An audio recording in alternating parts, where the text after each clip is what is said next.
రిలీజ్కి రెడీ అయిన వెంకటేష్ ఫిలిం, థియేటర్లో దుమ్ము రేపడానికి రెడీ అయిన చిరంజీవి ఫిలిం, ప్రమోషన్స్ని స్టార్ట్ చేయబోతున్న Vijay Deverakonda. Hello and welcome to our V35 movie max channel.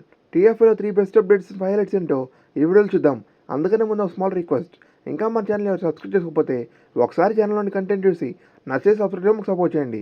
Let's dive into video. Funky movie April 3rd గ్రాండ్గా రిలీజ్ చేద్దాం అనుకున్నారు. బట్ ఏమనుకున్నారో అండ్ పెద్ద రిలీజెస్ ఉన్నాయి, ఈ మూవీని ప్రీపోన్ చేద్దాం అనుకున్నారో ఏమో. ఇప్పుడు ఈ మూవీని ప్రీపోన్ చేసి February 13న గ్రాండ్గా రిలీజ్ చేద్దాం అనుకుంటున్నారు. చూద్దాం మరి ఈ మూవీ ఎలా సక్సెస్ అవుతుందో. విజయ్ తలపతి జననాయక్ అనే ఫిల్మ్ వచ్చిన ఫస్ట్ లిరికల్ సాంగ్ అనేది బ్లాక్ బస్టర్ హిట్ అవుతూ ఉండగా, ఇప్పుడు సెకండ్ సాంగ్ అనేది December 18న గ్రాండ్గా రిలీజ్ అవ్వడానికి రెడీ అవుతుంది. చూద్దాం మరి ఈ సాంగ్ ఎలా ఉండబోతుందో. రౌడీ స్టార్ విజయ్ దేవరకొండ గారు ఇప్పటికే అన్ని ఫ్లాప్స్లో ఉన్నారు.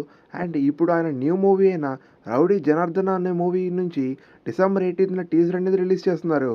అండ్ ఆ మూవీ నుంచి ఇప్పటికే ప్రమోషన్స్ అనేవి మొదలవబోతున్నాయి. చూద్దాం మరి ఈ మూవీ ఎలా ఉండబోతుందో. అండ్ తప్పకుండా ఈ మూవీ హిట్ అవ్వాలని కోరుకుందాం. మీరేమనుకుంటారో తప్పకుండా కామెంట్ చేయండి.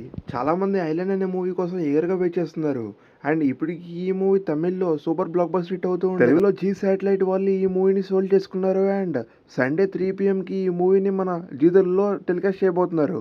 చూద్దాం మరి ఈ మూవీ ఎంతవరకు టీఆర్పీ తెచ్చుకుంటుందో అండ్ ఎంతవరకు సక్సెస్ అవుతుందో. అవర్ సూపర్ స్టార్ రజనీకాంత్ గారు తన ఫిలిం కెరియర్ని స్టార్ట్ చేసి 50 years అయిన సందర్భంగా నరసింహ సినిమాని తమిళ్లో గ్రాండ్గా రిలీజ్ చేశారు. ఈ మూవీ అనేది రిలీజ్ సూపర్ హిట్ అయింది. అండ్ సూపర్ నెంబర్స్ అనేది స్టాండర్డ్ సెట్ చేసినాయి. అండ్ ఈ మూవీకి సీక్వెల్ అనేది టాక్స్ నడుస్తుందని మన రజనీకాంత్ గారు చెప్పారు. ఈ మూవీకి సీక్వెల్ వస్తే ఎలా ఉంటుందో తప్పకుండా మీ అభిప్రాయాన్ని కామెంట్ చేయండి. మనశంకర వరప్రసాద్ మూవీ అనేది గ్రాండ్గా January 12న రిలీజ్ చేస్తున్నారని అఫీషియల్ కన్ఫర్మేషన్ మన అనిల్ రాఘపూడి గారు ప్రెస్ మీట్ రూపంలో తెలియజేశారు. అండ్ ఇప్పటికీ ఈ మూవీ నుంచి వచ్చిన 2 songs అనేవి బ్లాక్ బస్టర్ హిట్ అవుతూ ఉన్నాయి. ఈ మూవీకి సంబంధించిన బుకింగ్స్ అనేవి త్వరలో స్టార్ట్ అవబోతున్నాయి. అండ్ ఎంతమంది తప్పకుండా ఈ మూవీకి ఎంతమంది కామెంట్ చేసి మీకు ఎలా అనిపిస్తే తప్పకుండా కామెంట్ చేయడం మాత్రం మర్చిపోవద్దు. ఫైనల్లీ ఎంతోమందికి ఇష్టమైన నువ్వు నాకు నచ్చే ఫిలిం అనేది గ్రాండ్గా January 1st రిలీజ్ చేస్తున్నారు. అండ్ దీన్ని శ్రవంతి రవికిషోర్ గారు అఫీషియల్ కన్ఫర్మేషన్ మనకి ఇచ్చేశారు. ఎంతమంది ఈ మూవీకి వెళ్తున్నారో తప్పకుండా కామెంట్ చేసి, వీడియో నచ్చితే తప్పకుండా లైక్ చేసి మీ ఫ్రెండ్స్ అండ్ ఫ్యామిలీ మెంబర్స్కి తప్పకుండా షేర్ చేయండి.